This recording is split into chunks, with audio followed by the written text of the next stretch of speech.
La W presenta Vicky Dávila.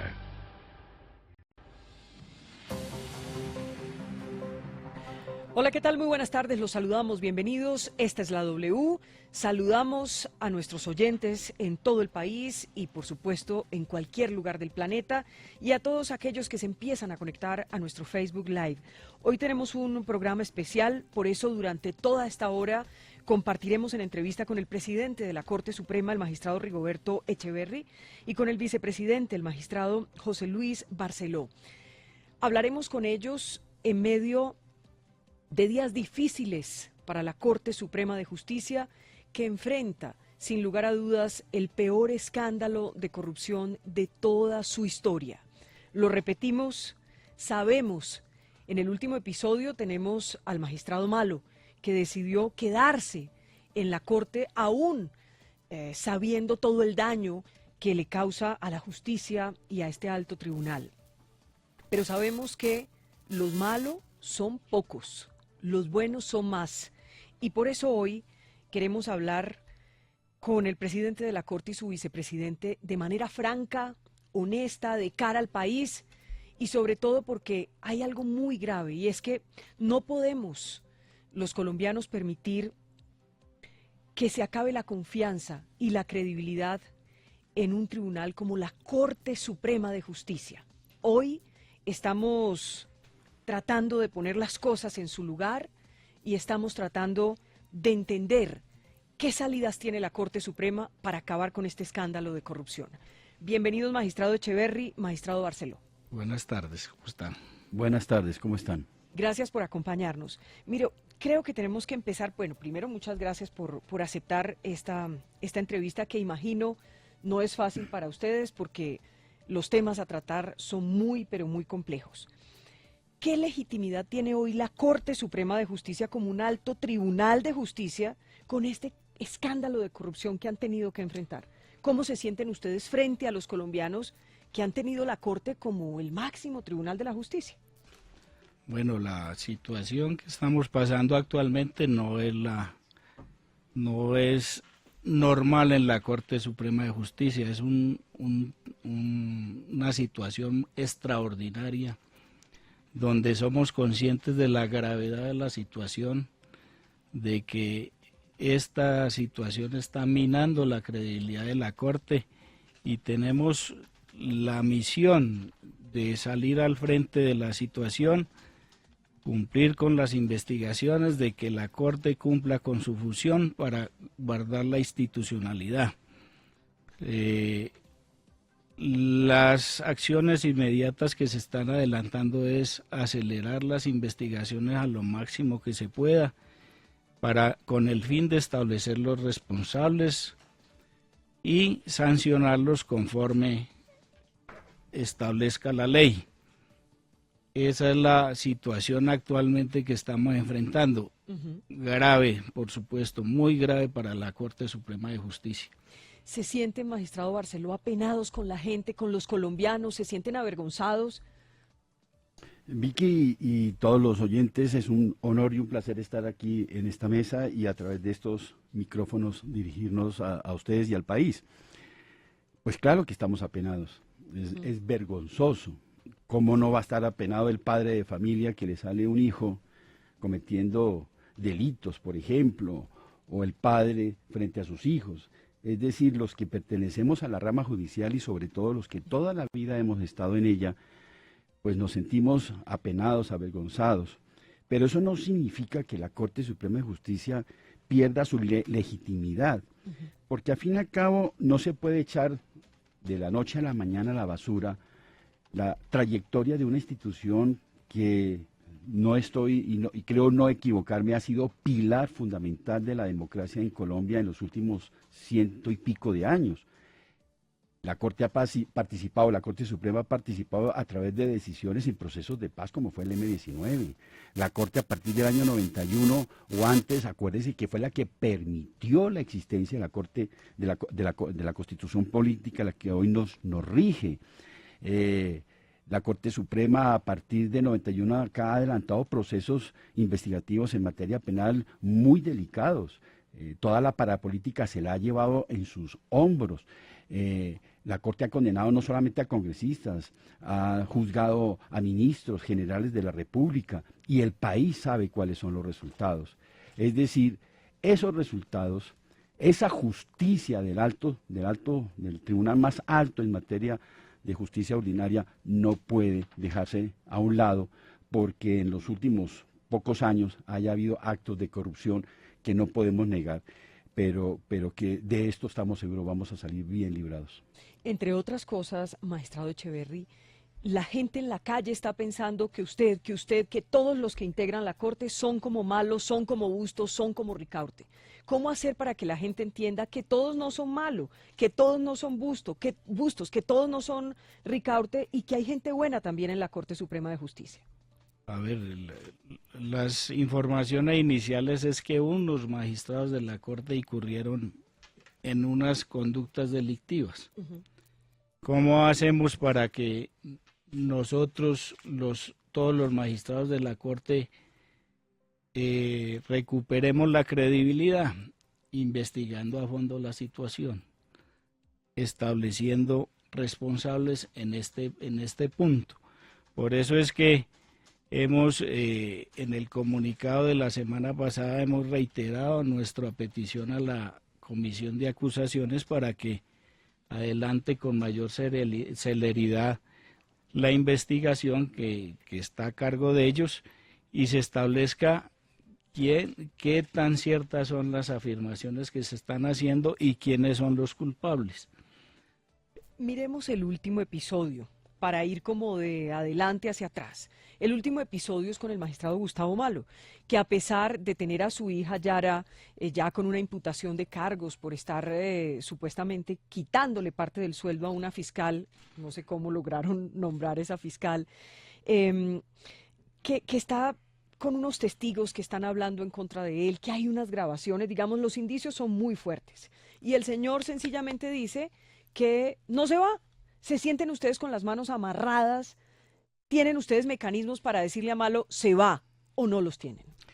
No hay un mecanismo previsto en la ley. Si ustedes recuerdan, el año pasado, antepasado, con la situación del magistrado Pretel, se dio la misma situación.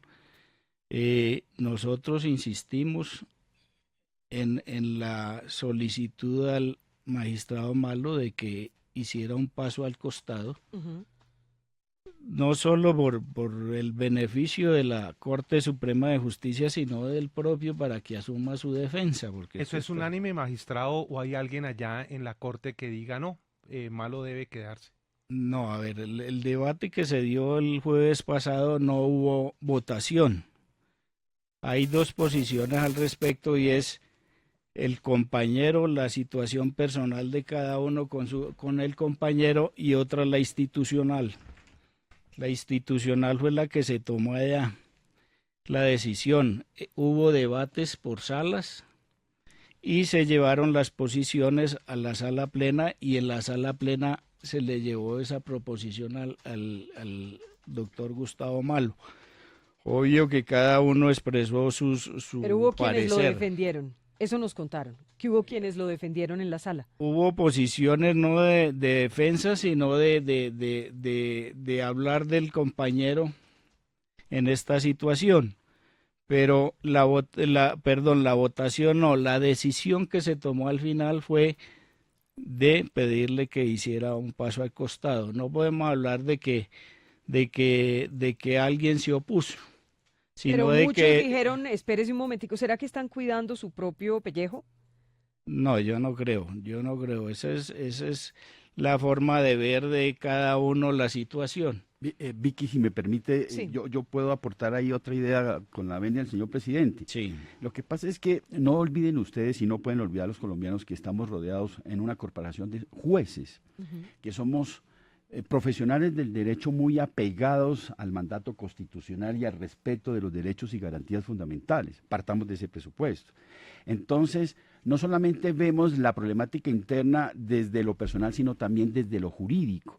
Y algunos se pronunciaron más por la protección de la presunción de inocencia, Sí, y de esperar a ser vencidos en un juicio.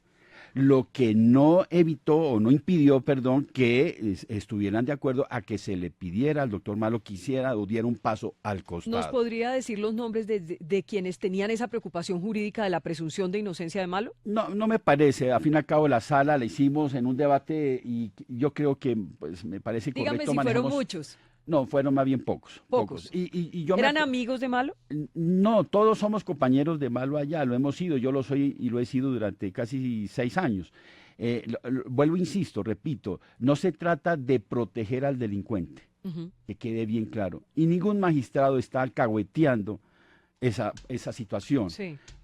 Estamos algunos protegiendo o previendo la protección de una garantía fundamental como es la presunción de inocencia y la de ser vencido en juicio. Ahora bien, eso por un lado, pero por otro lado, la gran mayoría, por no decir todos, están de acuerdo en que se debe proteger sobre ese derecho constitucional también la dignidad y el buen nombre de la Corte Suprema Que de debe Justicia. estar por encima de cada uno de ustedes. Correcto, que debe estar por encima de la pretensión personal, individual de cada miembro de ella. Me gustaría precisar una cosa antes de seguir adelante, y es, ustedes tienen mecanismos, la Corte Suprema de Justicia tiene mecanismos para decirle a Malo, ¿se va? ¿O no los tiene? No los hay. La Constitución ni la ley no prevé eso. La Corte no es juez de sus magistrados, ni juez penal, ni juez disciplinario. Para eso están otras instancias, como sería la Comisión de Acusaciones. Entonces, que no sirve para nada, ya lo sabemos. Bueno, sirvió para lo de Pretel. Toca mirar a ver qué pasa de aquí en adelante. Pero lo cierto es que no contamos con un mecanismo interno, así fuera reglamentario, que en situaciones de esta naturaleza la Corte en pleno pueda tomar determinaciones como la de hacer en derecho al lado, es decir, que el magistrado quede suspendido, por ejemplo, que es una de las alternativas que a mediano o largo plazo en las reformas que muy seguramente se van a venir encima, claro. Se prevea esa situación. Magistrado Echeverry, usted como presidente de la Corte, y perdóneme que le insista tanto en esto, ¿se siente con los brazos amarrados, con las manos amarradas en el caso Malo? A ver, en el caso Malo, pues si es respecto a a lo que usted puede hacer, a lo que pueden hacer. A que se retire él de la Corte, pues no hay herramientas jurídicas para obligarlo. Para sacarlo, no hay cómo. En cuanto a la investigación de los hechos y el esclarecimiento de la situación, pues siempre hemos actuado, está actuando la sala penal como le corresponde, con la mayor celeridad posible, está actuando la Fiscalía y está actuando la Comisión de Acusaciones. ¿Es cierto que hay unos magistrados que están tan radicales con el tema Malo que han dicho, no, yo no me vuelvo a sentar con el señor Malo? ¿Es verdad o esto es chisme? No, eso yo creo que es chisme. Lo que pasa es que existimos unos magistrados que somos un poco categóricos en ese sentido. Sí. Es decir, independientemente de la situación del doctor Malo, independientemente de la consideración que cada uno de sus colegas como el suscrito tenga en el aspecto humano, somos categóricos en decir que se debe retirar, que debe hacerse a un lado, en bien de la corporación, claro, y en bien de él mismo, como lo acaba de referir el señor presidente. ¿Usted también está en esa línea, magistrado Echeverry, que se debe ir Malo? Sí, eso se lo sugerimos, yo hablé particularmente con él. ¿Y él qué le dijo? O sea, ¿tiene cara para decir me quedo y aquí estoy, aquí me quedo? A ver, lo que pasa es que el doctor Malo está en una situación personal muy estresante, por decirlo menos. Él está apenas visualizando cómo va a enfrentar la situación y lo que yo percibí era que no había terminado de ¿Pero usted cree que qué es lo que va a hacer? Él lo puede contemplar en algún momento? ¿Él pensará en irse? Eso lo dijo en la sala plena, que él quería, que él se iba a permanecer, pero para meditarlo con cabeza fría. O sea, él se puede ir de la Corte. Sí, pero el problema es que cada minuto que se queda pues es un desgaste injustificado para la Corte. Eso es cierto. Ahí no hay nada que hacer. Digamos, ¿por qué tenemos que esperar a que el magistrado, o sea, lamentable su situación personal, pero ¿por qué tiene la Corte que sufrir el desgaste de que el señor está pensándolo, mirando? Pues tal vez eso no es lo más conveniente. Sí, no, y por eso fue que se le pidió en sala plena que pensara en esa posibilidad, que era la más conveniente, no solo para él, sino para la Corte. Permítanme preguntarles, ¿ustedes habían oído hablar de El Grupo? Es el grupo. El grupo Bustos, Ricaurte, Malo. No. No. Algunos testigos, como el exmagistrado auxiliar Reyes Rodríguez, dice que por la corte, por los pasillos, que todos los corrillos sabían en qué andaban Malo, Bustos y Ricaurte, y que les llamaban el grupo, y que sabían que ellos eran los que tenían todo el poder y los que manejaban muchos de los casos en la Corte Suprema de Justicia y que podían pues volver esos casos maleables a su antojo o a su negocio. ¿Ustedes habían oído hablar de eso? No, en estricto sentido no. Sí habían rumores y no podemos negarlo, y sobre todo alrededor del doctor Bustos. Algunos incluso de nosotros, sus colegas en ese entonces, pues veíamos no con agrado su presencia en la corte en cuanto a esos rumores. ¿Y por qué no les gustaba? ¿Cuáles eran los rumores que ¿Qué ustedes decían escuchaban? de él? Que se decía que no era una persona santa, por decirlo así, que sus actuaciones no eran sospechosas. Que era corrupto, No se utilizó nunca ese término. pero Y sospechaban de él, así como usted lo ha dicho, era sospechoso. más que sospechaba, se rumoraba en los pasillos, pero es que usted debe entender... ¿Siendo y magistrado o la- como es magistrado? como magistrado. Sí. Pero ustedes deben entender que el rumor no puede ser fundamento de acciones en un momento determinado, no obstante que tuviéramos divergencias con él. Pero la mayoría de la sala, o todos los compañeros que rodeábamos, éramos muy cuidadosos de los asuntos. Y el país tiene que tener en claro que la corrupción no podía generalizarse en cuanto a todas las actuaciones y decisiones que la Sala de Casación Penal adoptara, porque es que somos muchos los ponentes en distintos asuntos, y la decisión no la adoptaba un solo magistrado, la adoptábamos 9. Y sabe que, y excúseme el paréntesis, es que esa es la gran preocupación. yo. Es Bustos que- entonces tenía mucha gente dentro de la corte que le Para ayudaba con sus influenciar. negocios malos. A eso sí yo lo desconozco, y quiénes eran tampoco, pero es que lo que se dice o lo que se viene a descubrir en estos momentos no es tanto que se tomaran decisiones, y entiéndanme lo que voy a decir, contrarias a la ley, sino decisiones apegadas a la ley pero vendidas, entre comillas. No es regular que de manera ajena a los mandatos legales alguien se acerque a un acusado y le diga: usted tiene que cambiar de abogado y contrate A mi amiguito, que ese va, sí. va a ser más efectivo, pero para eso hay un dinero, etcétera. Influencia. Influencias, es decir, que finalmente se iba penetrando en la institución, en la corporación, pero que en su momento era imperceptible, no era fácil. Yo hasta ahora me estoy enterando de cosas que yo no tenía y que estoy seguro mis colegas no la tenían. En su Magistrado momento. Barceló, pero en ese caso, yo sí quiero que usted nos cuente, o sea, lo que encontró la Corte Suprema frente a Bustos, a Ricaurte y Malo es grave. No, porque gravísimo. haber tomado usted la decisión de mandarlos a investigar es porque ustedes consideran que ellos sí cometieron actos irregulares. A ver, los hechos objetivamente observados, gravísimos, bochosos, es decir, de una pena inconmensurable, de algo que usted todavía no se imagina, que yo no duermo tranquilo pensando qué fue lo que cada día estamos, o qué es lo que estamos cada día averiguando. ¿Cómo va a ser posible que el juez venda su decisión? ¿Cómo va a ser posible que el juez frente al delincuente le cobre para convertirse otro amigo, otro aliado de ese delincuente? Eso no lo acepta. Si la corrupción es inaceptable en cualquier nivel de la administración pública o de la administración privada, en cualquier escenario, mucho más es inaceptable, mucho más grave en la justicia. Y nos hemos enterado de cosas que, por lo menos ahora, en la sala de instrucción conformada por el ponente, que es el doctor Luis Hernández, Sí. el doctor Fernando Castro y el suscrito, no vamos a dar el brazo a torcer. Y trátese de quien se trate. Caiga quien caiga, tomamos las determinaciones. Me parece, magistrado Echeverry, que escuchando al magistrado Barceló, uno entiende que ustedes mismos están asqueados de ver lo que ha pasado dentro de la Corte. Por supuesto. Nosotros llegamos a la corporación con esa idea de llegar al más alto tribunal del país, un tribunal con una tradición de casi 200 años, donde siempre había primado el derecho. Y llegar y darnos cuenta de un momento a otro de que alrededor se estaban tejiendo ciertas situaciones que jamás pensamos que se estaban dando. Y yo creo que el magistrado Barceló ha dado en un punto, yo también digamos, he dado la pelea pública de que lo único que no puede corromperse es la justicia. La justicia, Siempre ha habido correcto. corrupción. Hemos tenido parapolítica, yidis política y de ahí para atrás todo lo que ustedes quieran. Pero lo que no puede ocurrir es que los jueces se corrompan. Claro. Es que eso sí nos llevó el diablo.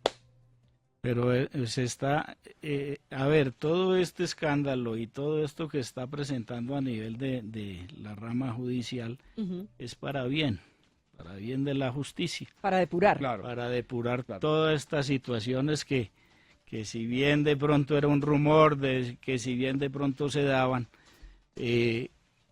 no se habían investigado, se están investigando. Digamos, la cuestión de los magistrados de Cúcuta, esa era una situación que ya la sala laboral ya la había denunciado.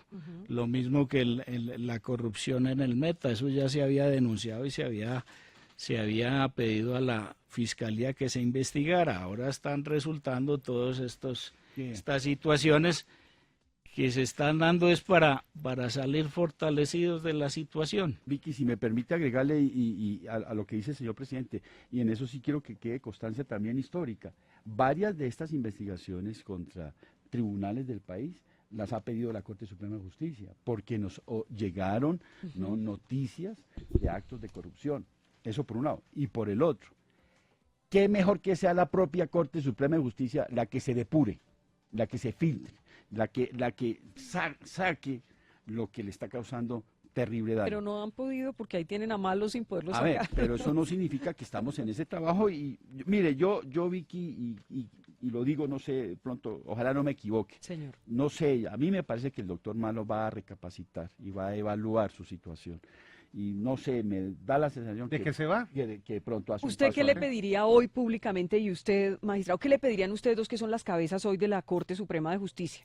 ¿Qué le pedirían hoy a Malo aquí en la W para todos los colombianos? ¿Qué le pedirían? Lo que se le dijo a él, tanto al interior de la Sala de Casación Penal como al interior de la Sala Plena.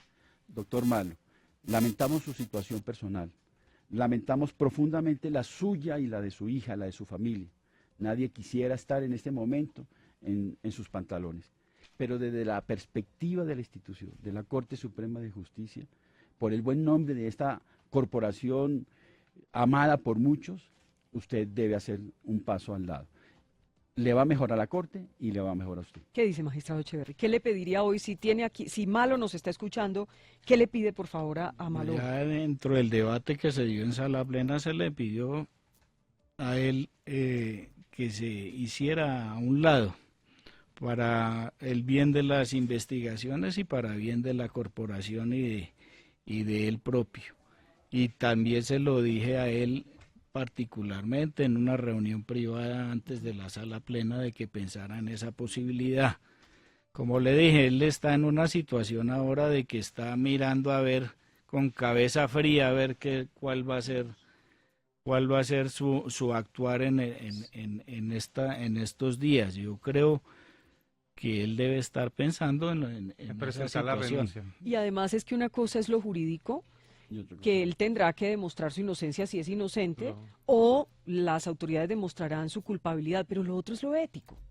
Correcto. Digamos, un problema ético, ¿cómo lo resuelven ustedes? Digamos, no tiene una solución, sino es, él se tiene que ir. No tiene herramientas. Ahí, Doctor Barrio. pero no nos quedemos en el tema malo. Mire, aquí alguien, por ejemplo, entremos en materia. Sí. Y para entrar en materia tenemos que hablar de Musa Besaile, de Ashton, de Andrade, de Ramos, esos fallos de la justicia o esas decisiones de la Corte que han estado enredadas en todas estas denuncias y que se destaparon con la captura del exfiscal anticorrupción, que se destaparon con las grabaciones de la DEA y que han dejado a la justicia y a estas personas en una situación muy, muy delicada. Algunos me preguntaban, por ejemplo, ¿por qué la Corte no capturó a Musa Besaile el día que confesó que pagó 2.000 millones de pesos supuestamente para retener su orden de captura? Les pregunto a ustedes, ¿estos casos qué? ¿Quiénes de la Corte están hoy ahí que han manejado todavía estos casos? ¿Quiénes están ahí? Bueno, Vicky, en mi condición de vicepresidente, pero también miembro de la Sala de Casación Penal Sí. y también miembro de la Comisión de Instrucción, hay que hacer las siguientes precisiones, ya incluso algunas conocidas por el país. Uno, una vez nos enteramos de esta situación, la Sala de Casación Penal dispuso que una sala de instrucción se encargara de abocar el conocimiento y la investigación de estos asuntos. ¿Quiénes conforman esa sala? El doctor Luis Hernández Barbosa, el doctor Fernando Castro Caballero y el suscrito. Y nosotros hemos trabajado de manera intensa, incluso con la colaboración de la Fiscalía, hemos ido de la mano con la Fiscalía. ¿Y ya tomaron decisiones? Correcto, magistrado entonces Barceló? acuérdense que ya se oyó a Musa y Musa aceptó, Musa Besaile aceptó que dio 2.000 millones Sí. y relató todo. Confesión. Llamemos que aceptó esa pago. situación y que si hay una confesión es una confesión calificada porque pues él da unas razones, etcétera, etcétera. Incluso yo les puedo adelantar desde ya que ya se dispuso a abrir de manera separada 4 procesos más. ¿Cuáles son, magistrado? El de Hernán Andrade Serrano, Ujú, el de Álvaro Aston Giraldo ujú. y el de Luis Alfredo Ramos, en sus condiciones de senadores de la República, el último de ex senador, quienes están, sus nombres, involucrados en toda esta historia. Es más, están convocados, el lunes 25 a las 8 de la mañana está convocado a versión libre el senador Andrade, y ese mismo día a las 10 de la mañana el doctor Alfredo Ramos, y el 26 de septiembre a las 8 de la mañana está convocado Álvaro Aston Giraldo. Es más, mire, y con esto quiero ser significativo, se han ordenado otra serie de pruebas que ahora no voy a ¿En entrar este aquí, mismo caso? en cada uno de estos casos. Pero cuéntenos, ¿qué más ordenó la Corte? Voy a dar una que es relevante Señor.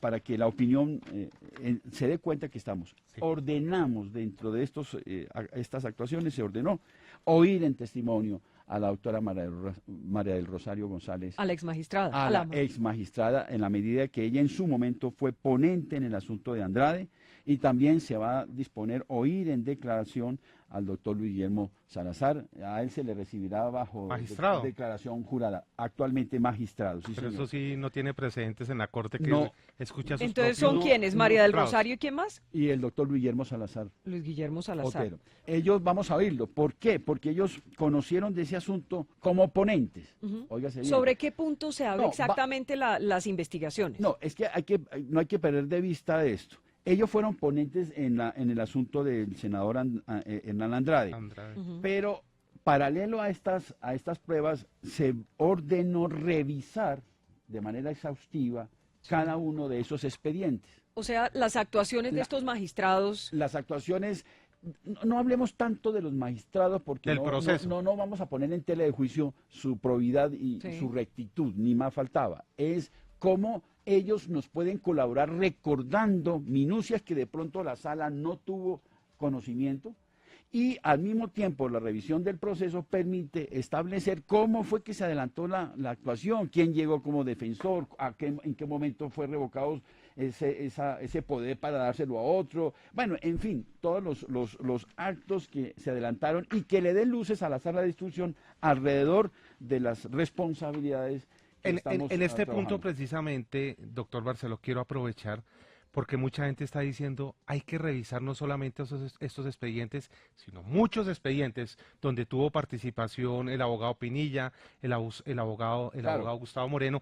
¿Eso lo va a hacer la Corte? Eso lo va a hacer la Corte. Lo que pasa es que ustedes tienen que entender que nosotros trabajamos con las uñas y lo hemos hecho en los últimos 10, 15 o 20 años, no, mejor dicho, desde que entró las nuevas funciones de la Corte y en particular de la Sala de Casación Penal, hemos trabajado casi repito, con muchos inconvenientes. Y me explico. Por ejemplo, la Corte no tiene un equipo de policía judicial.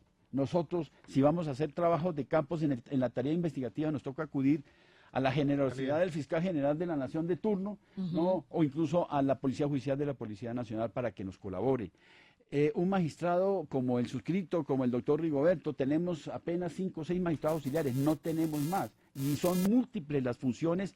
Entonces, ¿qué pasa? Y culmino con esto. ¿Qué sucede? Que esto no se puede averiguar de la noche a la mañana, Claro. menos Vicky y estimado periodista, cuando no estamos investigando el simple hurto de una billetera en una esquina. Estamos investigando unos hechos complejos, Claro. que muy seguramente incluso convoca todo un acuerdo. Y de gente que sigue siendo poderosa, que es Pues- tal vez lo más complicado de todo esto. Siguen siendo muy poderosos y si hay realmente una mafia que estaba vendiendo decisiones dentro de la Corte, pues estamos hablando de gente no solo muy poderosa, sino muy peligrosa.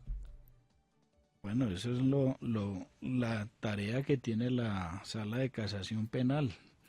Casi todos los aforados son gente poderosa. Sí, claro. Y siempre se ha cumplido con la labor y las estadísticas ya las tiene el doctor Barceló de cuántas condenas se han impartido en estas investigaciones. Es que la Corte no puede olvidar, Vicky, que en los últimos, desde 2007 a la fecha, se han dictado 75 sentencias condenatorias contra congresistas. Se han dictado, bueno, no quiero entrar en cifras, pero son muchas. Lo que yo quiero significar, y aquí tengo las cifras, lo que yo quiero significar es que hay mucho trabajo, son muchos los procesos. Todos los procesos que hay en la Corte son importantes, ninguno es menos importante que otro.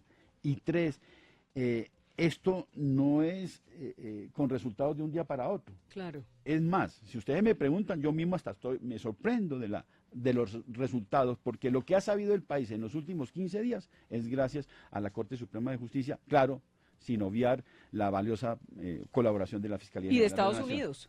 Sí, pero ojo, porque Por ejemplo, estos casos que se abrieron, Sí. pues son por las grabaciones de la DEA, ¿no?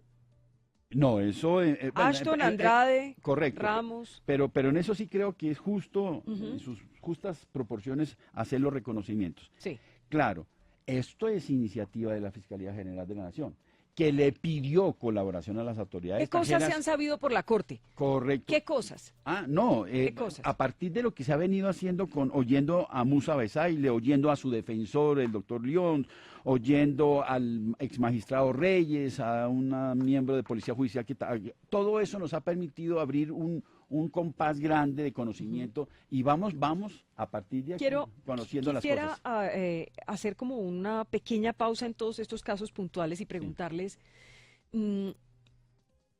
¿hacen ustedes un mea culpa en algún momento de en qué momento ocurrió todo esto? Digamos, hay unos que le echan la culpa a que empezaron a protegerse para que no los juzgaran, para que no los vigilaran, que empezaron a llevar hojitas de vida al fiscal y el fiscal al revés. ¿Cuándo empezó todo esto? ¿Cuál es el mea culpa que hace la Corte? O por lo menos ustedes, ¿cómo lo ven?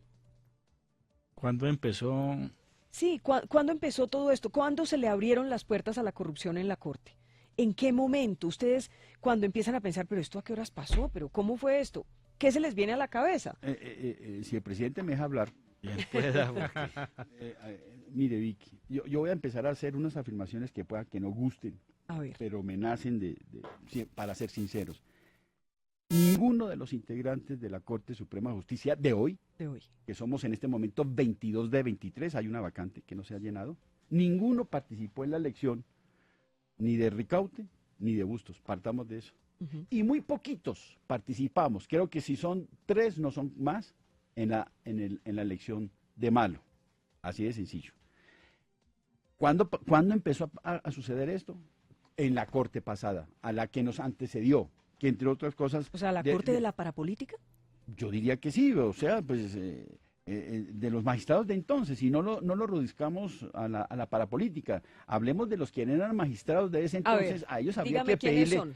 No, ahorita no me recuerdo, pero ahí hay varios magistrados que participaron en la elección y por lo menos de 23 magistrados de entonces, 16 votaron por Bustos y 16 votaron por el doctor Ricaurte para que fueran elegidos magistrados. Habría que preguntarle a esos 16 que no sabemos, porque el voto es secreto en su momento, cómo llegaron ellos y por qué llegaron ellos. Incluso ahí está el doctor Tarquino, yo no participé como magistrado en la elección de él, yo no era magistrado cuando él llegó a la Corte. Entonces hablemos que ellos, que por ahora, hasta ahora son la piedra que ha generado... me parece que usted nos está diciendo que Bustos y Ricaurte fueron, y Malo usted dice que sí participaron, claro. Pero que Bustos y Ricaurte fue como una herencia que ustedes recibieron de la anterior Corte, ¿sí? Pues no sé. Lo dice el doctor Barceló.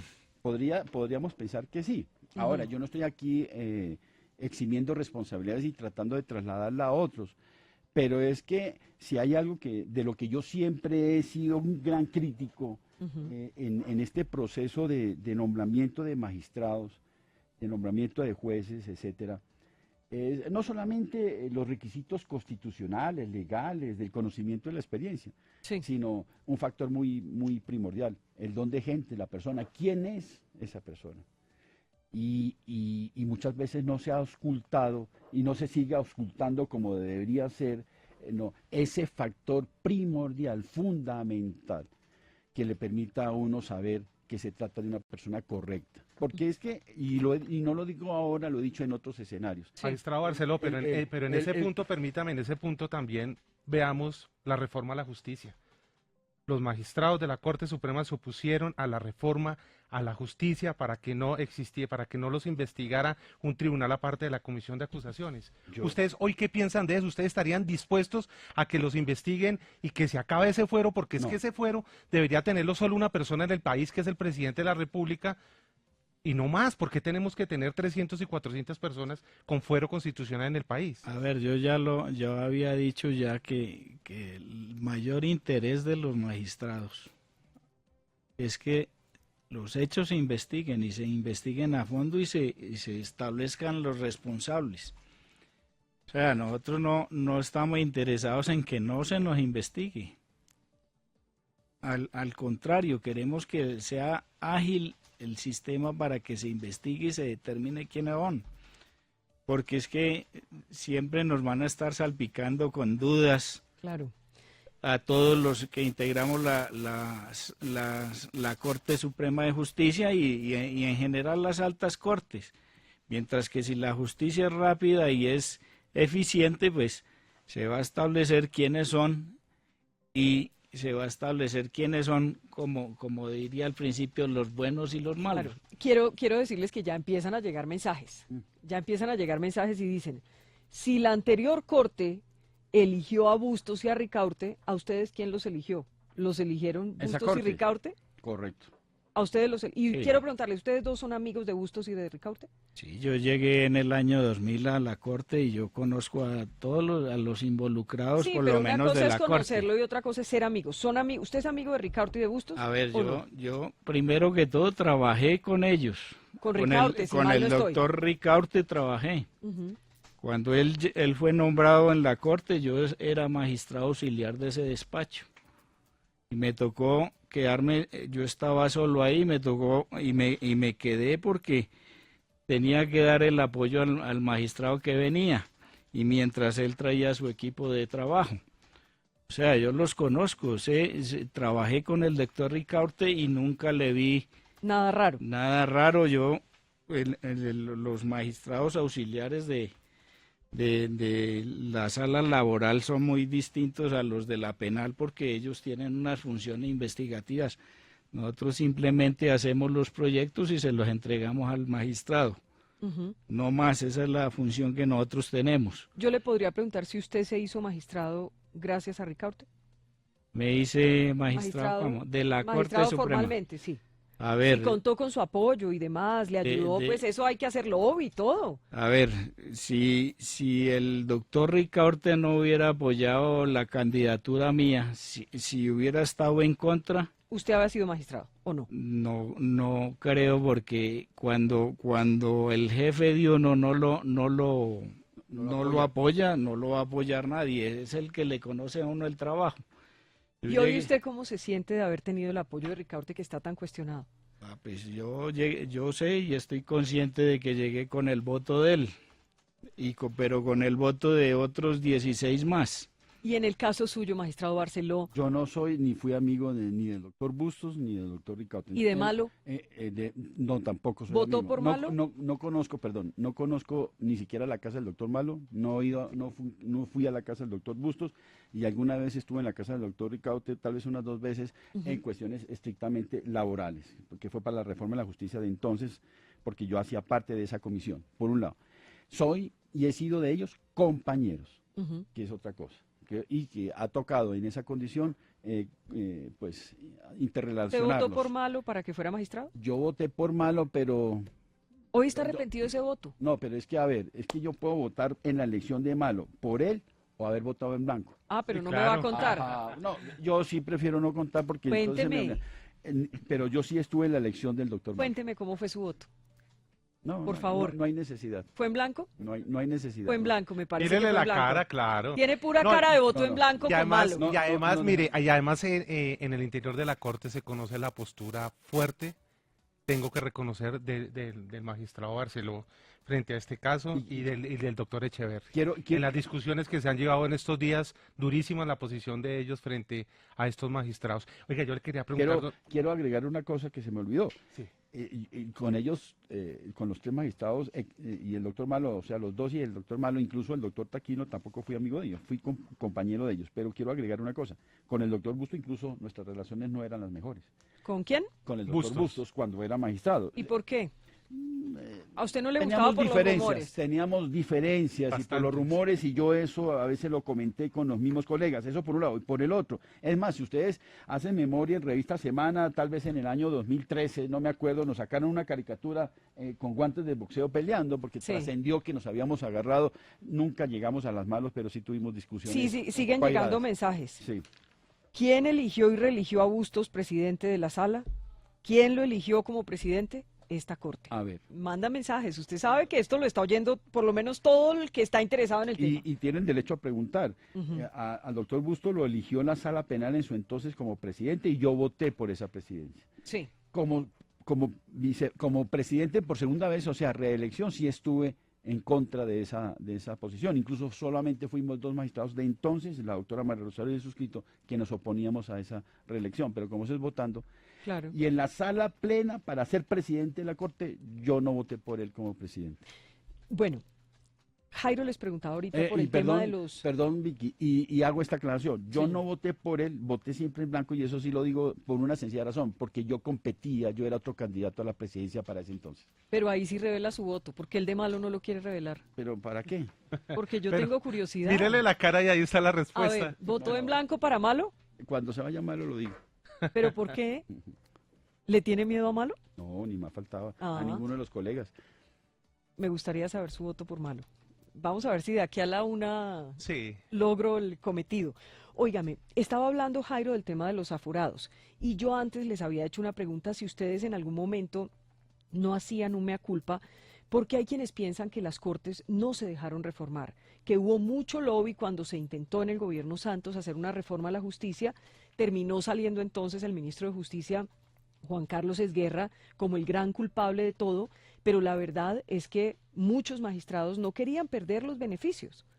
Estaban preocupados por su situación personal y no por evitar este tipo de cosas que se vinieron después. Yo creo que el magistrado Barceló en algún momento lo decía, nunca nos imaginamos que esto pudiera ocurrir. Por eso no hay un mecanismo para que podamos sacar a malo o expulsarlo o apartarlo mientras tanto. ¿Hacen un mea culpa en ese sentido o no? A ver, yo no sé si hubieran pasado la reforma a la justicia si no hubiera corrupción en este momento. Ujú.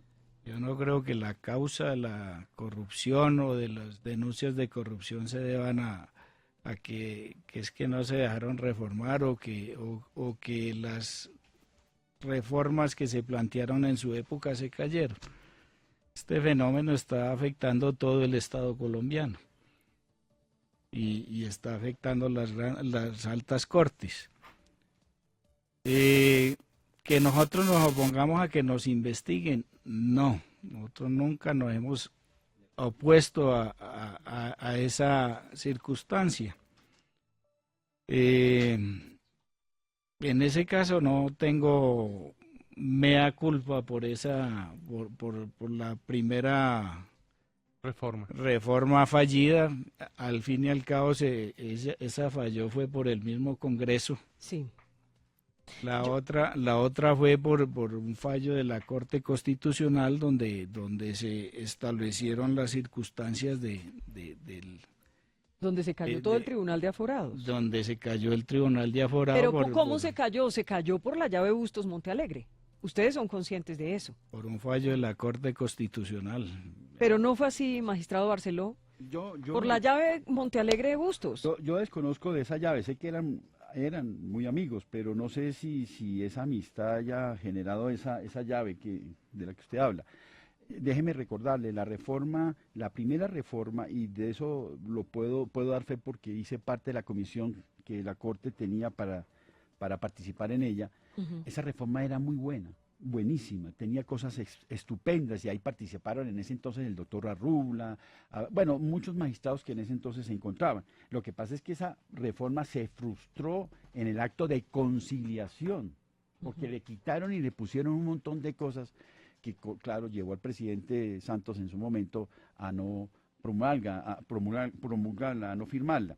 Y las reformas posteriores, yo creo que más que hayamos impedido reformarnos, lo que pasa es que nosotros vemos también eso con ojos jurídicos y tenemos posturas en cuanto a la que hay que evitar la sustitución de la Constitución, por ejemplo.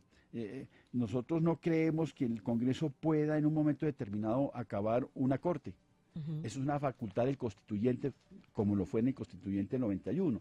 Hay otra serie de alternativas. Por eso incluso creo que más o menos bajo ese criterio la Corte Constitucional declara inexequible la última reforma.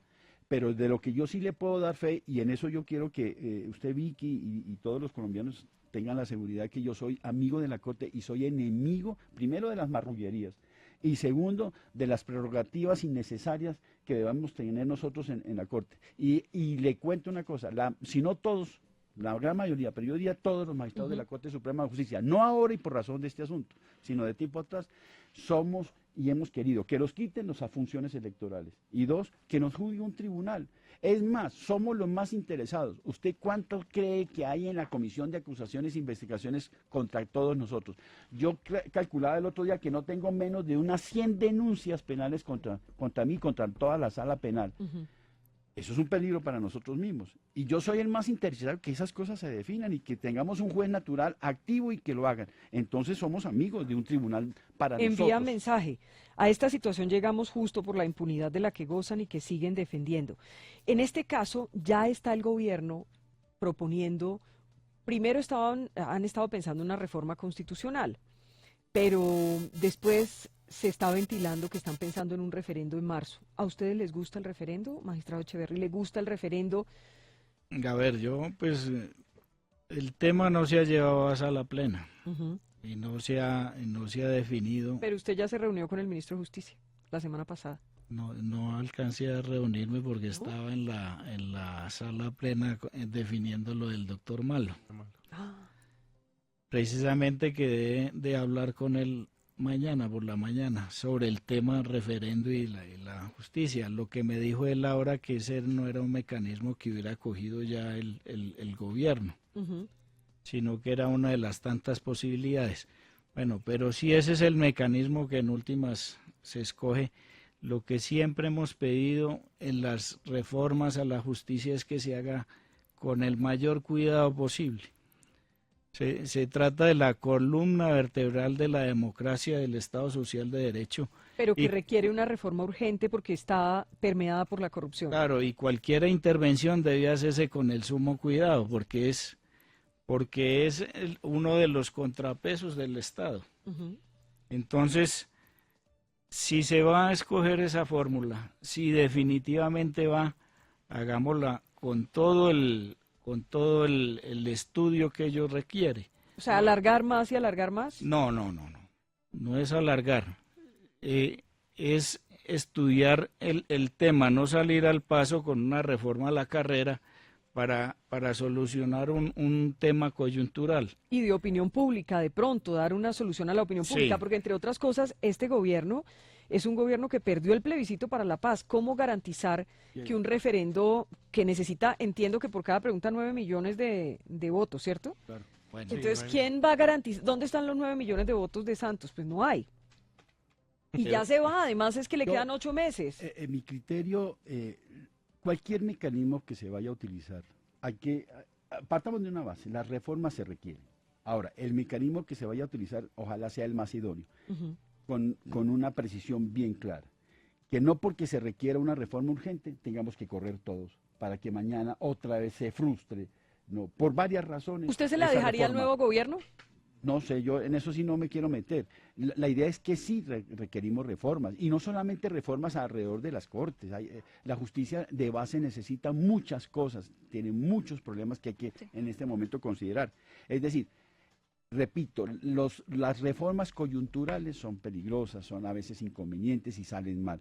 Claro. Una cuestión bien planeada, programada, con intervención que sea pluralista, entonces muy seguramente va a dar mejores resultados. Es decir, en este momento requerimos una reforma, no, sin prisa, pero sin pausa. ¿Usted se la dejaría al nuevo gobierno? Es que la situación ahora, yo no creo que una reforma salga en 2 meses. O sea, ¿usted no le tiene fe a esa reforma hacia la carrera? A la carrera, es que yo mirando la propuesta del procurador, fue el que la presentó. La decisión viene a salir por allá en noviembre del 2019. ¿Será un globito? Pues eso sí, dejémoselo al procurador o preguntémoselo a él. ¿Pero usted lo siente así? ¿Un globito? No, yo creo que todas las propuestas hay que estudiarlas. Pero veo que ustedes no le tienen mucha fe, porque no hay tiempo. Sienten que si viable. se hace a la carrera no sirve y Por que los no hay tiempos no es tiempos. viable. Dígame, Lucelena. Doctor Echeverry, yo quería preguntar, si prospera esta reforma, ¿valdría la pena quitarle ese poder electoral a las Cortes? Sí. Sí, pues hay que, si ese es el mal que se dice que está quejando a las Cortes, pues que se lleven esas facultades electorales para otra parte. Sí, porque se es dé, que pero esa, que esa se- llevadera de hojitas de vida y magistrados que Claro. eligieron fiscal, que luego el magistral, el fiscal elegido los nombra, o sea, esto de verdad, Carrusel. esto es vergonzoso. Claro que A sí. ver. Eso es penoso. Si me permiten opinar al respecto, yo también he sido enfático en esto, lo siguiente, sí, las reformas deben ser, si usted pregunta que hay que quitarnos las reformas, las cuestiones estas burocráticas, también soy partidario que se nos quiten, el juez se debe dedicar es a juzgar y punto, Punto. pero ojo, Nada que ustedes tengan que ver con política. en principio todo eso no, pero miremos hacia atrás, en los primeros 10 años de la Constitución, cuando entró en vigencia y cuando entraron las nuevas funciones electorales de la Corte, ahí no hubo problemas. Muchas veces, y en eso sí yo quiero también poner a pensar al país, las reformas legales pueden cambiar la ley, pero yo pregunto, ¿cambian la honestidad, la conciencia de las personas? Yo no creo. Deshonestos la van a ver y echa la ley y echa la trampa. El problema radica es que hay que ponerle más atención, insisto, soy enfático en ello, es quienes ingresan a los cargos de los altos Sí, cargos de hacer la unas Rama. buenas elecciones. Unas Entre buenas otras elecciones. cosas, entre las denuncias que se han escuchado, están diciendo que están entrando a la Corte auxiliares que no tienen mayor experiencia, Pues. que utilizan a los pasantes y que todas esas A los triquiñuelas judicantes, sí. lo que hacen Exacto. algunos Miren. magistrados como malo, lo que hacen es que ponen ahí como de escudo a esos pasantes y a esos auxiliares. ¿Eso es verdad? En la Corte Suprema no, Ya no he no, visto. en la Corte Suprema no. Allá sí en A eso- ver, es que el magistrado auxiliar es el apoyo que tiene el magistrado titular. Si yo llevo un magistrado auxiliar malo a mi despacho, que no sabe, que no tiene experiencia, pues el que se va a Claro, recargar el eso- trabajo soy yo. Vicky, le doy una prueba de ello y no quiero pasar de presuntuoso. El doctor Rigoberto y el suscrito fuimos magistrados auxiliares. Yo lo fui por 18 años. El doctor Rigoberto Antes por de otro, llegar allá. casi otro tanto, antes de ser magistrado.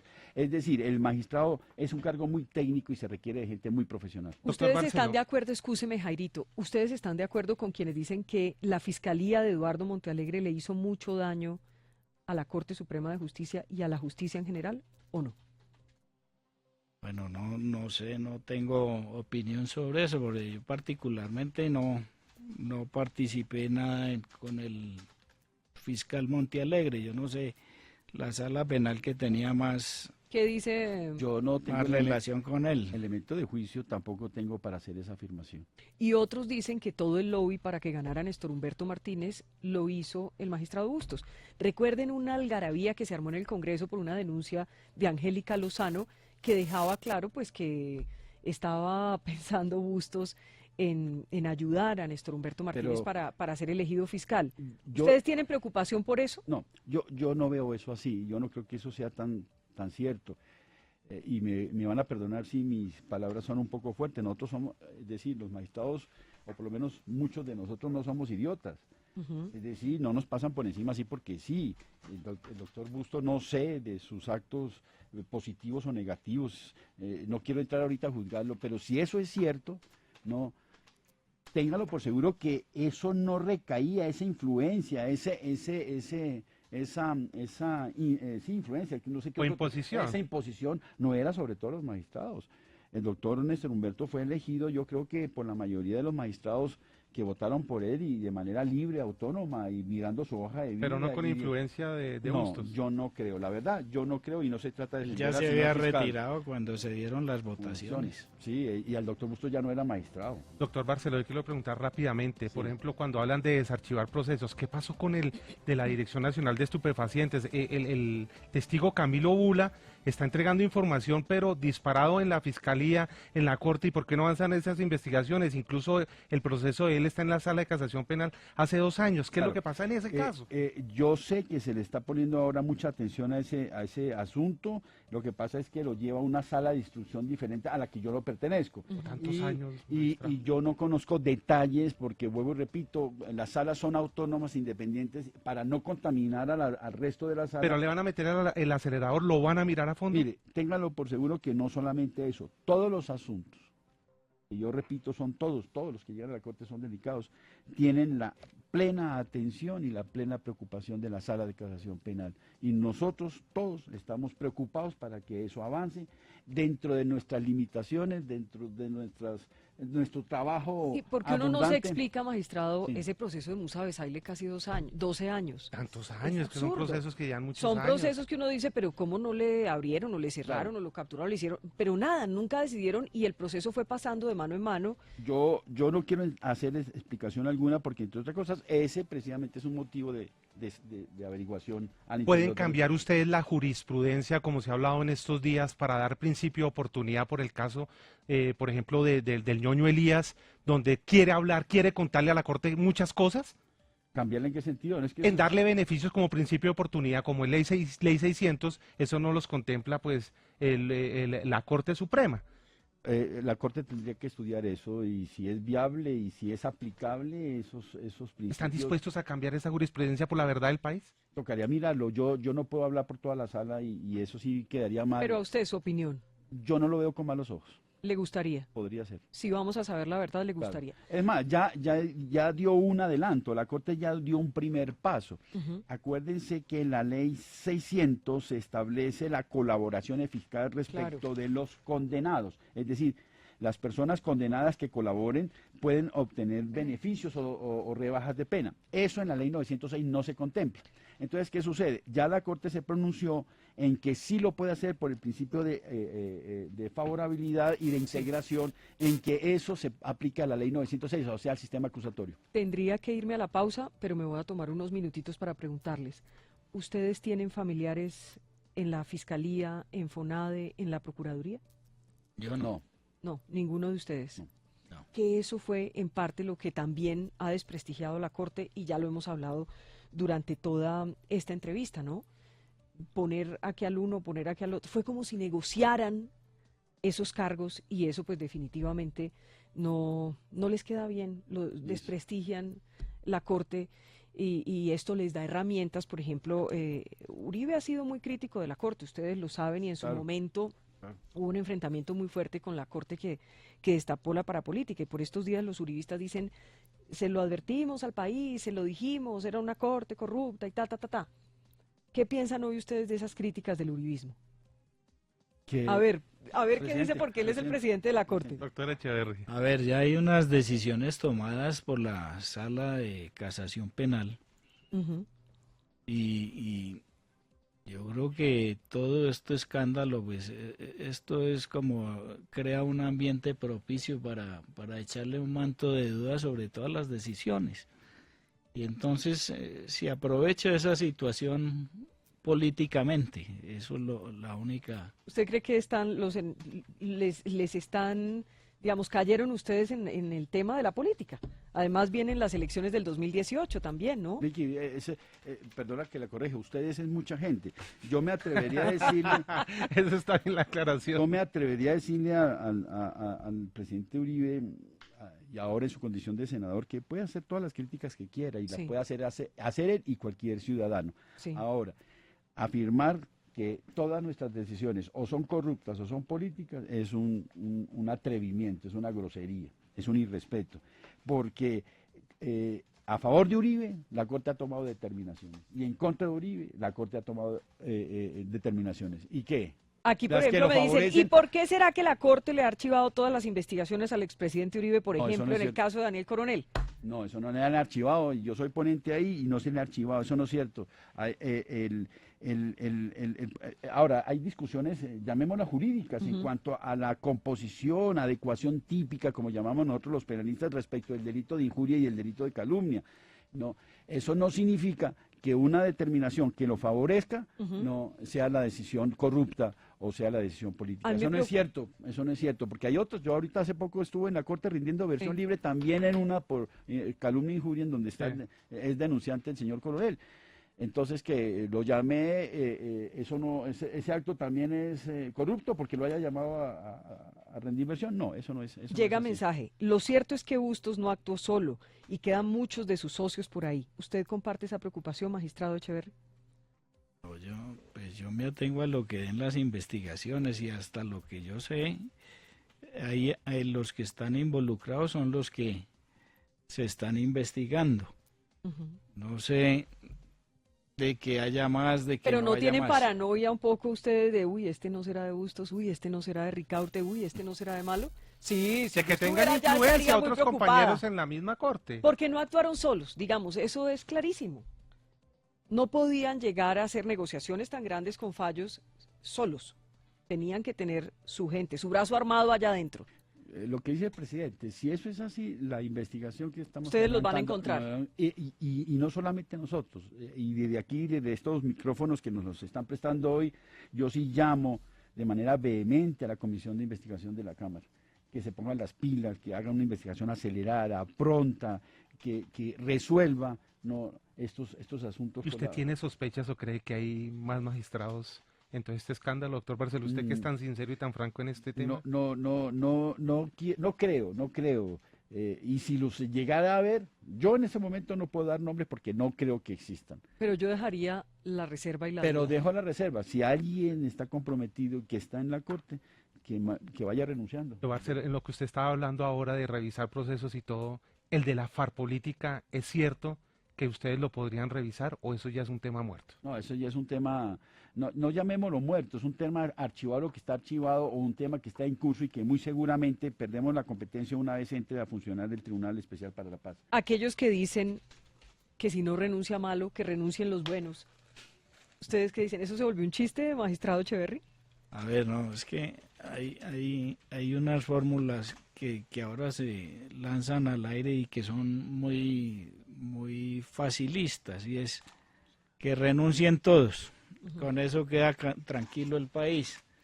Pero es que lo que el país quiere y lo que nosotros tenemos el derecho es a que se sepa la verdad y que se investigue los hechos y que se sancione. Claro. Porque renuncian todos, entonces todos quedamos como hay magistrados. ¿Vieron el testimonio del ex magistrado Arturo Solarte, que dijo que decidió renunciar a la Corte Suprema yéndose 2 años antes porque vio lo que venía? Pero ahí sí me adelanto, señor presidente, con su venia, Bien, porque sí leí y yo estimo al doctor Solarte. Es más que estimarlo, lo admiro y lo respeto. Me parece que es una excelente persona y un gran jurista. Pero entonces, si él vio actos de corrupción en la Corte, ¿por qué no los denunció? Y 2, ¿por qué en su renuncia, la que estuve leyendo precisamente en estos días, no precisó cuáles eran los actos de corrupción que él afirmaba? Es decir que hay actos de corrupción entre dientes hacia adentro tampoco es válido. ¿Están contentos en la Corte? Yo sí. Usted sí. Yo sí estoy contento. ¿Y usted está contento, magistrado Echeverri? A ver, bueno, Yo lo veo a usted como aburrido, Como muy no, preocupado. preocupado sí con la situación, porque es que yo creí que esta presidencia iba a estar muy tranquila. Creí que iba a estar tranquila por el momento del país, porque ya pues están arrancando las campañas políticas y el tema iba a ser otro. Y de un momento a otro verme con semejante problema Claro. para enfrentar este problema y guardar que se mantenga la institucionalidad de la Corte. Claro. Yo Me dicen yo que soy Augusto fácil. Ibáñez, aquí Yo me sí, manda yo una sí. fuente, que Augusto Ibáñez también cuando se fue 2 años antes, que porque también la cosa También renunció. no la veía muy Él se bien. quiso ir de la corte también. Pues vuelvo y repito, y al doctor Ibáñez yo le tengo especial cariño, fue mi compañero, colega, Walter es Rutten un también. excelente jurista, el doctor Walter Rutten. Yo de todos los estimo y los quiero y los respeto y de ellos no voy a hablar mal, pero entonces si es verdad que ellos se fueron por actos de corrupción, ¿por qué no denunciaron el acto? No, lo Oh. que dicen es que se fueron quedando solos y empezaron a ver que había como unas ¿Por qué no tendencias. denunciaron? Pero ¿por qué no denunciaron? Porque créame que si yo hubiera tenido un acto, una prueba, yo Doctor denuncio. Barceló, pero la que sí denunció fue la doctora María del Rosario González y hasta ahora la están llamando de la corte, como usted lo acaba de anunciar ¿Denunció aquí, qué? que habían actos de corrupción en la corte. Ella afirmaba pero tampoco denunció. Porque ella sí le pidió a la fiscalía que investigue en su momento, cuando renunció en 2005. ¿Sí? No, ella no lo hizo Él- en su denuncia. En su renuncia no hizo esa manifestación. Y esas No denuncias, sé. doctor magistrado, del carrusel de las pensiones, que incluso escuchamos a la excontralora Sandra Morelli diciendo aquí, o eso nunca se investigó, el carrusel de pensiones que también tocó a varios sectores de la justicia, entre esos la Corte Suprema. ¿Eso es cierto? No, ¿Esa a ver, denuncia un existe? momentico. No. No. A la Corte Suprema no lo tocó ese tema. No lo hay. No hay el primer caso del denominado carrusel. Eso fue en la sala administrativa. La judicatura. En la sala disciplinaria del Consejo Superior de la Judicatura. Y la pregunta de qué pasó con esos asuntos se la tiene que hacer usted A la comisión. Comisión de Acusaciones y a la Fiscalía Pero General. usted no les alcanzó a hacerle señalamiento directo a magistrados de la Corte Suprema No, con el tema de no, pensiones. Nunca. En eso siempre Nunca, además allá había, en sala plena había un filtro. siempre se preguntaba si el que se iba a encargar de magistrado estaba en régimen de transición o no, Ujú. para prevenir de pronto esa situación mucho antes de que se diera el escándalo del carrusel de pensiones. Siempre se preguntaba para evitar que se dieran esas situaciones en la Corte. Yo les quiero preguntar, ustedes que han manejado, bueno, en el caso del magistrado Barceló, que maneja todo este tema de la sala penal, ¿los asedian mucho, los presionan, les tratan de llegar? Los ¿O no? periodistas. Lobby. Lobby, mucho lobby, ¿no? Sí, a veces se sienten presiones, mandan amigos, Sí. incluso a veces es una presión el medio de comunicación cuando hace afirmaciones. ¿Usted qué puede sentir cuando le dicen que al fulanito de tal general de la República o congresista hay un proyecto para absolverlo, cuando los medios de comunicación están diciendo que es para condenarlo, que cómo es posible, que hay algo irregular? Eso es una forma de presionar. Yo no estoy en contra de los medios, no estoy en contra de que informen, pero a veces ciertas afirmaciones, ciertas formas de juzgar antes de que lo haga la justicia, creo que no es lo más correcto. Pero sí, a veces sí sentimos cierta presión, pero en definitiva, y yo vuelvo a la pregunta suya anterior, Vicky, yo me siento contento de la Corte y ahora parecieron una contradicción, me siento contento de lo que está sucediendo, porque esto permite purificar, depurar la Corte y que Ay, sí, necesitamos una corte y decente, volvamos a la Corte de siempre, a la Corte neutra, a la Corte objetiva, a la Corte de los colombianos. en la que todos podamos confiar. confiar. En la corte que no Sí. tenga malquerencias, en una corte que no haga política, en una corte que sea correcta, que sea decente, que no se atreva ni siquiera a pensar en vender un fallo judicial. Exacto, entonces eso es lo que estamos haciendo y estamos trabajando de manera insistente, fuerte, denodada para que se den los resultados y se empiece a barrer la casa. Les voy a preguntar una cosa. A la 1:10 tenía el ministro de Justicia. Sí. Como nos pasamos en la entrevista, les quiero preguntar a ustedes.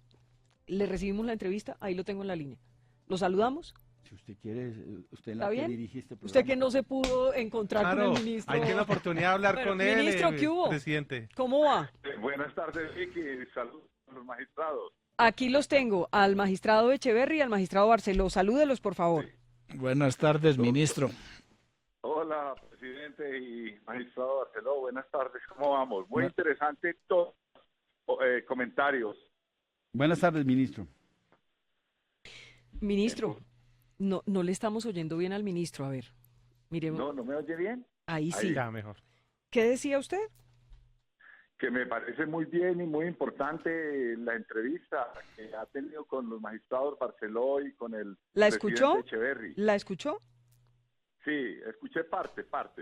Bueno, pues entonces de una vez preguntémosle al ministro cómo es este tema del referendo, porque si escuchamos aquí a los magistrados, pues ellos piensan que no se puede hacer una reforma a la carrera, que tal vez no hay el tiempo para armar un referendo bien armado, y le confieso que para mí la preocupación también es que el gobierno perdió el plebiscito. ¿Con qué piensa ganar un referendo? Lo que pasa, Vicky, es que lo que estamos haciendo es una socialización de unos temas sustanciales de lo que implicaría la reforma a la justicia, y por ello yo la semana pasada me reuní con los presidentes de las Cortes, para empezar a discutir con ellos cuáles serían los ejes temáticos de una reforma a la justicia, y vamos haciendo esa socialización sobre aspectos sustantivos. El mecanismo, no hemos dicho, el gobierno no ha definido que sea un referendo. El gobierno está buscando instrumentos, pero primero lo que quiere es hacer un gran acuerdo nacional y una socialización de los temas sustanciales de reforma a la justicia. Ese es el propósito inicial. Pero ¿será que sí hay tiempo? ¿Le queda tiempo al gobierno Santos? Eso es lo que precisamente se está estudiando. Estamos estudiando con el presidente cuál sería el mecanismo más adecuado, porque recordemos que hay varias formas de participación ciudadana y el referendo está dentro de una de las formas, pero no quiere decir necesariamente que tenga que ser a través de un referendo. Inclusive se había pensado, o está dentro de, digamos, en la baraja, la posibilidad de una reforma, un acto legislativo, que se le dieran los 4 debates iniciales de marzo a julio, y el nuevo gobierno terminara los otros 4 debates, porque lo importante no es que el gobierno lo hace, sino hacer una reforma a la justicia que responda a las necesidades del pueblo colombiano. Lo que pasa es que hay una urgencia. Yo creo que ministro, Sí. creo que el gobierno debe tener en cuenta que así como no se puede hacer una reforma a la carrera, también tienen en Sí. contra de que hay que hacer una reforma urgente, porque lo que está pasando, pues, en este caso en la Claro. Corte Suprema de Justicia es muy grave, y conversando con los magistrados, pues, de alguna forma han tenido los brazos amarrados. Ahí está mal, lo dijo que se queda y ahí se quedó porque no hay forma de sacarlo. Sí, lo que estamos viendo, y precisamente lo que estamos buscando, es un gran acuerdo nacional. En ese acuerdo, que estén las Cortes, que estén los poderes políticos, que esté la academia, que estén los medios de comunicación, la sociedad civil. Yo ya, por ejemplo, me he reunido con excelencia en la justicia, me voy a reunir ahora esta semana con de justicia. Estamos buscando precisamente en ventilar y hacer un gran acuerdo y una estrategia que el ministerio está diseñando, que es de participación de toda la sociedad colombiana, y además las Cortes también tienen que buscar una autorregulación. Esos mecanismos de autorregulación pueden ser un buen comienzo a nivel interno, pero también la reforma a la justicia sí se necesita, la tenemos que hacer. Ese es un compromiso. Recuerde, y una cosa grave frente a lo que se ha dicho, no, es que la independencia judicial, pero la independencia judicial obviamente que es una columna, pero cuando ya la sociedad no confía en sus jueces, la democracia está al borde del precipicio. Entonces, por eso tenemos que hacer una reforma que reclama el pueblo colombiano, y entiendo que tenemos que buscar que sea rápido, pero tampoco podemos hacer de un día para otro sin haber socializado, sin haber dado posibilidades de participación a todos los sectores del país. El magistrado Barceló creo que le quiere hablar al ministro. No. Claro, claro. No, ministro, ¿cómo me le ha ido? Me imagino que le tocó un ministerio también, no se lo esperaba, ¿no? No tan calmado. No tan calmado. Yo insisto. Ahora, cuáles sean las alternativas, los instrumentos que se vayan a utilizar, no entro a discutirlos. Creo que Sí. incluso ya lo dijo el señor presidente, esto no ha sido un tema que haya sido comentado, debatido al interior de la Corte Suprema. Pero lo que yo sí insisto es que por la coyuntura no podemos correr. Yo sé que la justicia requiere las reformas. Exacto. La justicia requiere cambios estructurales importantes, no solamente en la cúpula, sino en la base, en fin, necesita de muchas cosas que que se han abandonado. La justicia siempre ha sido la cenicienta de las ramas del poder público. La justicia no tiene bienestar social. Bueno, carece de muchas cosas y no da los resultados que la sociedad, la nación espera. Entonces, eso es cierto.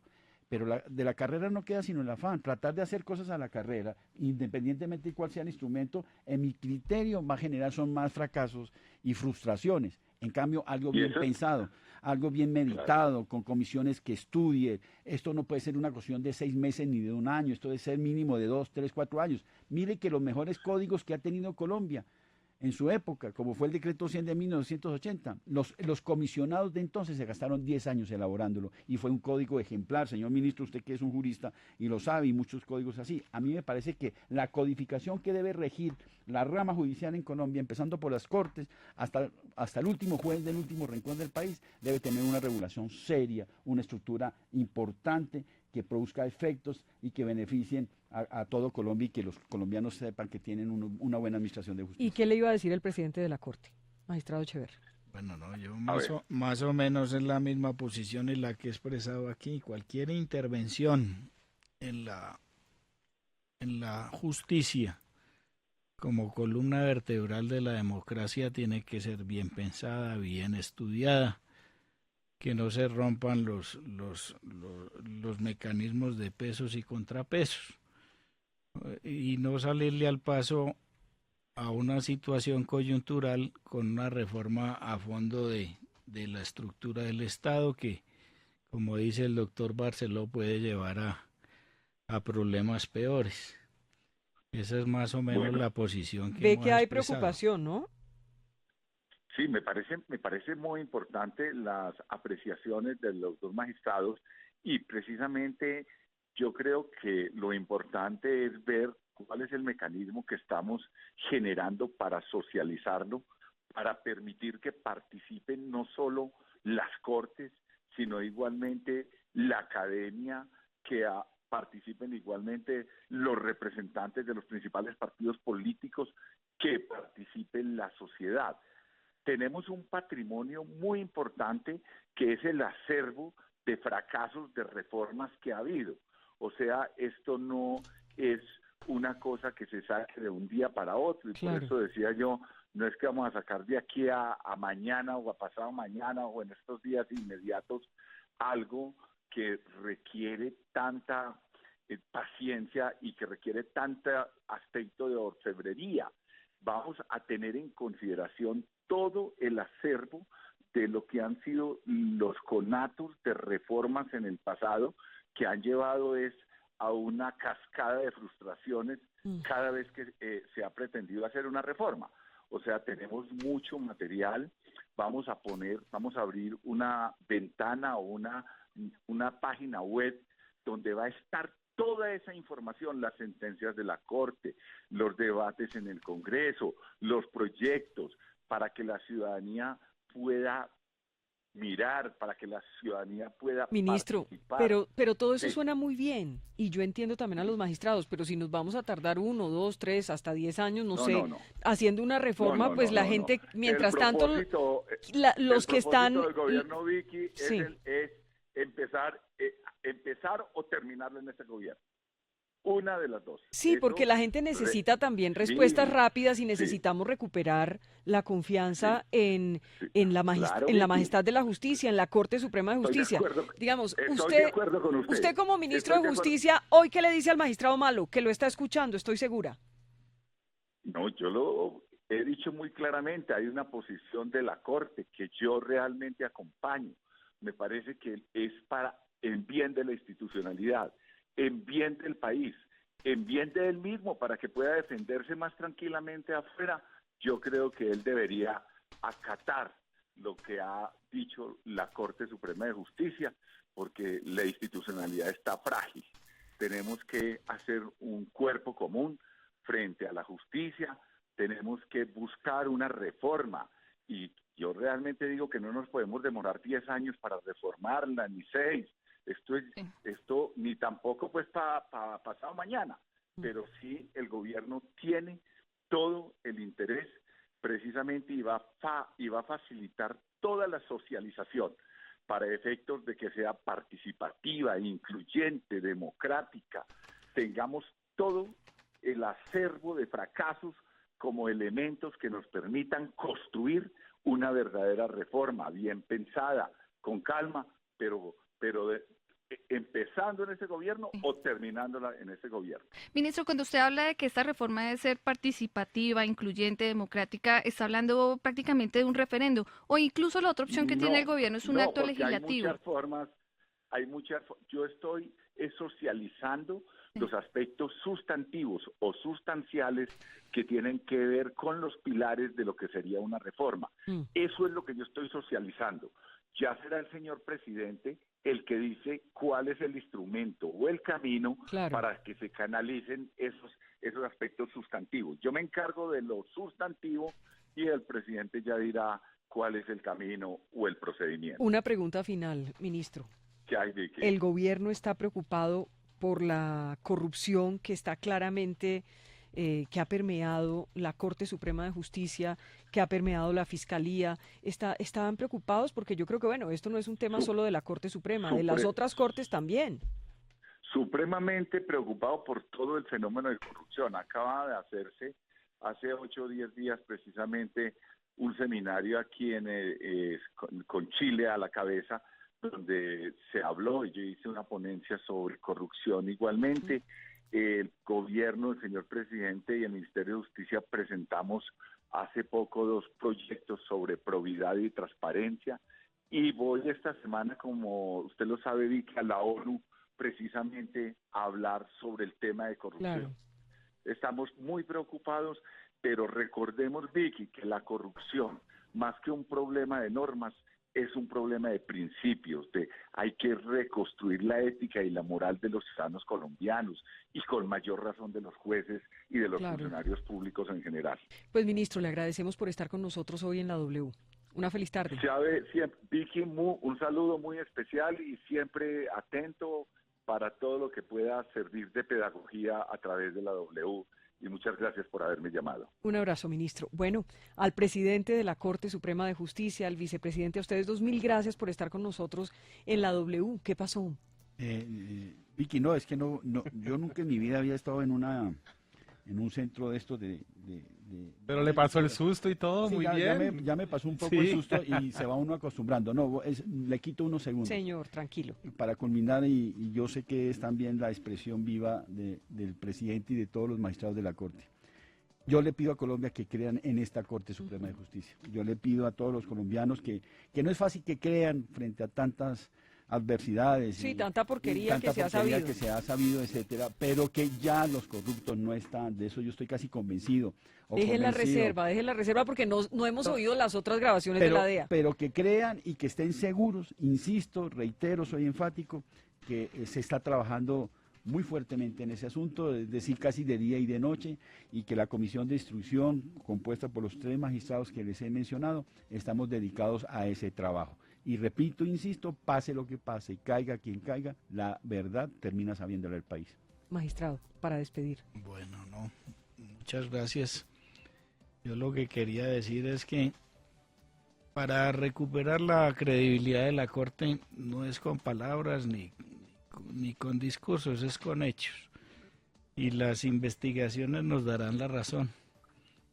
Y créame que vamos a salir fortalecidos después de este proceso. Si hay escándalos, si hay, es porque se está haciendo algo. Se está buscando los males y se están sacando a flote. Y por eso es que pues estamos pasando por un momento muy terrible para la Corte Suprema de Justicia, pero las investigaciones nos van a llevar a solucionar este problema y vamos a salir fortalecidos. Muchas gracias. Pues lo que deseamos es eso, que podamos recuperar la confianza en la Corte Suprema de Justicia, que veamos esas acciones, que la justicia actúe, que saque a todos los corruptos, en este caso pues de la Corte Suprema de Justicia, que sepamos quiénes pagaron, que sepamos quiénes cobraron, que sepamos que los fallos han sido impolutos y no que los fallos han sido comprados, vendidos o manejados con malquerencias.